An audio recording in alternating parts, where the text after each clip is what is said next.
జగన్ మీద ద్వేషంతోనైనా కొన్ని నిజాలు రాసుకొచ్చారు. ఇప్పుడు ఈనాడు ఏమని రాసింది మొన్నటిదాకా, ఈనాడు కానీ ఆంధ్రజ్యోతి కానీ, ఒక్క ఇల్లు పూర్తి కాలేదు, 7 లక్షల ఇల్లు పూర్తయినాయని కేంద్రం చెప్తోంది, 9 లక్షలు పూర్తి చేశామని వీళ్ళు చెప్తున్నారు. కానీ చంద్రబాబు హయాంలో ఒక్కటంటే ఒక్క ఇల్లు ఇవ్వకపోయినా, చేతికి ఒక్కటన్నా ఇచ్చారా టిట్కో ఇల్లు, ఇవ్వకపోయినా 20 లక్షల ఇళ్ళు ఇచ్చేశారని ప్రజల్ని మోసం చేసినటువంటి ఈనాడు ఆంధ్రజ్యోతి ఇప్పుడు అదే టిట్కో ఇళ్ళు పూర్తి చేస్తుంటే ఇంత లేట్ ఎందుకు చేస్తావు, అంత లేట్ ఎందుకు చేస్తావు, అప్పుడు 80% అయిపోయింది కదా, 90% అయిపోయింది కదా నాటకాలు ఆడతా. ఇప్పుడు సేమ్ ఏదైతే ఇళ్లకు సంబంధించి మొన్నటిదాకా రాసుకొచ్చింది ఏంటి, ఖాళీ ఇళ్ళది చూపెట్టి అండర్ కన్స్ట్రక్షన్లో ఉన్నాయి చూపెట్టేసి ఏది పూర్తి కాలేదని మోసం చేస్తూ వచ్చారు. ఇప్పుడు ఇవాళ ఈనాడు అవి అన్న అధికార ఇళ్ళు అంటూ కొన్ని చోట్ల జగన్ ఇచ్చినటువంటి ఇళ్లల్లో స్థలాల్లో 2 అంతస్తులు 3 అంతస్తులు కడుతున్నారు అంటూ రాసుకొచ్చారు. అది రియల్ ఎస్టేట్ బిల్డర్లు చేస్తున్నారు అన్నటువంటిది. ఎస్, ఖచ్చితంగా జరుగుతున్నాయి.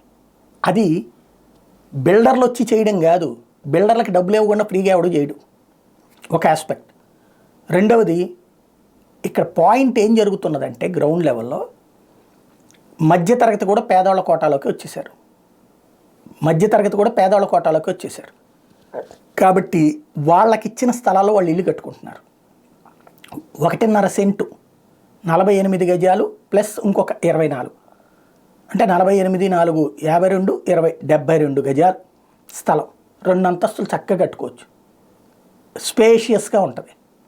అంటే దగ్గరగా ఒక 1400 చదరపు అడుగులు కట్టుకోవచ్చు. అది కట్టుకుంటున్నారు. నెంబర్ 1. సిటీల్లో కూడా 48 గజాలే కదా సెంటు, కాబట్టి 2 అంతస్తులు కట్టుకుంటున్నారు.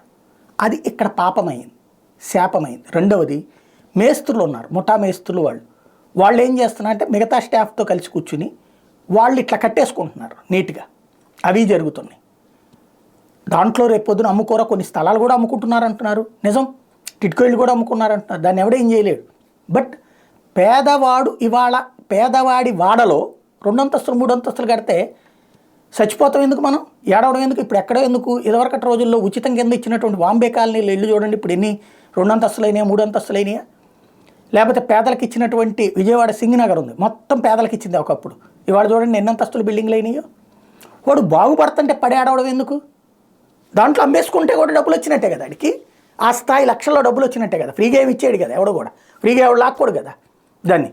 ఇంకోటి, ఆధార్ కార్డు లేకుండా ఎవరికి ఫ్రీగా ఇవ్వరు కదా, ఆధార్ కార్డు మీద ఒకటే కదా ఇల్లు ఇచ్చేది.